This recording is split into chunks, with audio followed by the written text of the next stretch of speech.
ನಮಸ್ಕಾರ, ನಾನು ದರ್ಶನ್.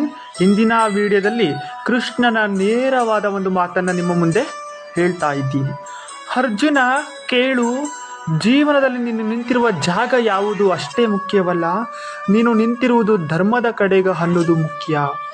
ಭಯ ನಿನ್ನ ಶತ್ರು ಅಲ್ಲ, ಭಯಕ್ಕೆ ಒಳಗಾಗುವ ಮನಸ್ಸೇ ನಿನ್ನ ಶತ್ರು.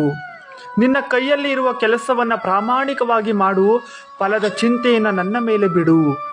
ಗೆಲುವು ಬಂದರೂ ಅಹಂಕಾರ ಪಡಬೇಡ, ಸೋಲು ಬಂದರೂ ನಿರಾಶೆ ಪಡಬೇಡ. ಎರಡು ಕ್ಷಣಿಕ.